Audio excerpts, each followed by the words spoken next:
सवाल कहता है कि एक ट्रेन अपनी वास्तविक गति के 3/5 चाल से चलती है तो गंतव्य स्थान पर 24 मिनट देर से पहुंचती है। तो गंतव्य स्थान पर पहुंचने का उसका सामान्य समय क्या है ना। आवाज़ नहीं निकल रहा है मेरा, बोल रहा है बोल रहे हैं तो है गायब हो जा रहा है, ठीक ना। दम लगा के बोल रहा है, ठीक ना। अब देखो ध्यान से बच्चे लोग, क्या क्या दिया हुआ है तुमको, इसको पहले पढ़ने के लिए सीख लो। ये 3/5 क्या देता है। ये 3/5 जब भी कुछ ऐसा दिया हो तो नीचे वाला जो होता है इसका वास्तविक चाल होता है। क्या होता है ये वास्तविक चाल है, क्योंकि चाल दिया हुआ है ना, चाल से। तो ये वास्तविक चाल, जो इसका अपना वास्तविक चाल जो नॉर्मली जो चलता है वो दिया रहता है। और ये है अभी जिस चाल से चल रहा है, अभी का चाल। समझ रहे हो ना बच्चा लोग। तो ये 3 क्या हो गया, अभी का चाल हो गया। और वास्तविक चाल कितना है इसका, 5 है। इसका मतलब अगर हम यहाँ चाल बराबर में बात करेंगे बच्चा लोग, तो चाल जो है कि इसका वास्तविक चाल 5 है, तो अभी ये चल रहा है किससे, 3 से। तो चाल 5 और 3 है, तो समय तो तुमको हम बताए हैं कि समय और चाल एक दूसरे के व्युत्क्रमानुपाती होता है। इसका मतलब 3 और ये 5 होगा। इन दोनों समय का अंतर यानी 5 और 3 का अंतर कितना दिया है, 2 होगा ना। और 2 का मान तुम्हारे सवाल में कितना है, 24 है। तो 24 लाने के लिए इसको कितना से गुना करोगे, 12। तो गंतव्य स्थान पर पहुंचने का उसका सामान्य समय यानी वास्तविक से, तो यहाँ भी 12 से इसको गुना कर दो। तो 12 तिया 36 मिनट आपका आंसर खत्म। चलिए देखिए सवाल क्या कहता है, बोलता है एक ट्रेन अपनी वास्तविक चाल को 37.1/2% बढ़ाकर चलती है तो गंतव्य स्थान पर 48 मिनट पहले पहुंचती है। तो गंतव्य स्थान पर पहुंचने का सामान्य समय यानी इसका वास्तविक समय निकालना है कि ये कितने बजे अगर अपने वास्तविक चाल से चलेगी तो पहुंच जाएगी। तो एक बात बताइए, यहाँ पर आपके पास है 37.1/2%। थोड़ा इसको ज़रा देख लेते हैं, है ना। तो यहाँ कितना हो जाएगा 75/2 और परसेंट हटेगा तो 2 को 0 लगेगा कि नहीं लगेगा। 25 से ही कट जाएगा 3 बार में, 25 से ही कट जाएगा 8 बार में। इसका मतलब 3/8 आया ना। तो 8 क्या है इसका वास्तविक चाल, अभी बताए थे आप लोग को। और ये क्या है, अभी जिस चाल से चल रही है, अभी का चाल। कितना आंसर आया, 132, नहीं गलत, ठीक ना। अभी का चाल 3 हो गया, समझ गए ना, समझ गए।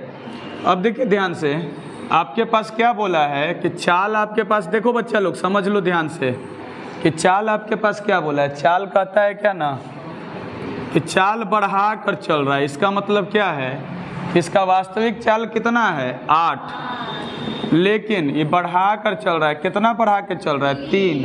तो 8 और 3 कितना हो गया 11, यानी 8 का इसका वास्तविक चाल है और 3 बढ़ा कर चल रहा है। इसका मतलब ये 11 के चाल से अभी चल रहा है। तो चाल 8:11 आ गया, तो समय तो इसका व्युत्क्रमानुपाती ना होता है, तो 11:8 हो। तो इन दोनों समय का अंतर कितना का है, 3 का है। और 3 का मान सवाल में 48, कितना गुना 16 गुना। तो 16 से गुना करते हैं इसको, तो 6, 7, 1, 176 मिनट आंसर। समझ गए, 176 मिनट आपका सवाल का जवाब हो गया। समझ में आ रहा है। देखो सवाल क्या बोलता है, बोलता है सी की चाल ए से 50% अधिक है। अच्छा, लेकिन बी से 20% कम है।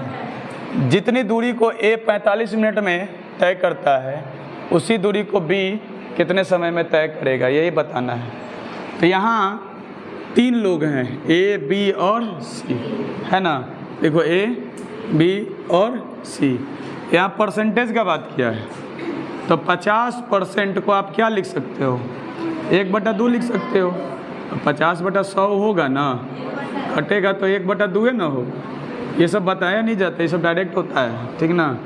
अब 20% को क्या लिख सकते हैं? 1/5 लिख सकते हैं। अब सवाल में आते हैं, बोलता है ए से सी ज़्यादा है, यानी ए अनुपात सी। तो अगर ए का चाल कहाँ है? 2 है, तो सी का चाल 3 होगा। 2 में 1 जुड़ जाएगा ना, याद है ना, पहले बहुत सवाल बनाए हैं इस तरह का। तो ए की चाल अगर 2 है तो सी की चाल ज़्यादा है तो 3 हो गया, लेकिन बी से 20% कम है, यानी यहाँ आएगा बी। अगर बी की चाल 5 है तो इसमें से 1 कम यानी 4 है। तो अब अनुपात निकालने के लिए आपको हम सिखाए थे, खुद का के, पता है ना, 4 दूनी ये और ये, तो ये क्या है? तुम्हारा चाल का अनुपात न है, ये चाल का अनुपात है, समय का अनुपात निकालना पड़ेगा। तो 8, 12 और 15 से कटने वाली कोई संख्या ले लो तो जल्दी से। एलसीएम कौन सी हो जाएगा? 120 होगा ना। 15 से 120 कटेगा, 12 से भी कटेगा, 8 से भी कटेगा, तो 120 होगा। तो 8 से के बार में कटेगा?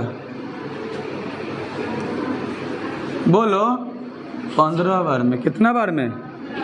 12 से के बार में, और 15 से 8 बार में, यही ना होगा। तो ये जो निकला तुम्हारा, ये निकला तुम्हारा समय का अनुपात। क्या निकला? ये समय का अनुपात। तो देखो, तुम्हारे पास चाल का अनुपात तुम्हारे पास 8, 12 और 15 है। समय का अनुपात हम तुमको निकाल के दे दिए 15, 10 और 8। ये तुम्हारा ए है, ये सी है और ये बी है, यही ना है। तो तुमसे किसका बोला है? बी। और ए कितना समय में? तो ए का 45 मिनट के बराबर करोगे तो कितना गुना? 3 गुना। तो बी का 45 से गुना 3 से गुना करोगे तो 24 मिनट। 24 मिनट आपका आंसर हो गया। अगर आपके पास सी का पूछ रहा होता तो इसको 3 से गुना कर देते तो 30 मिनट, लेकिन आपसे पूछा है बी का, तो इसलिए 24 मिनट आपका आंसर हो जाएगा।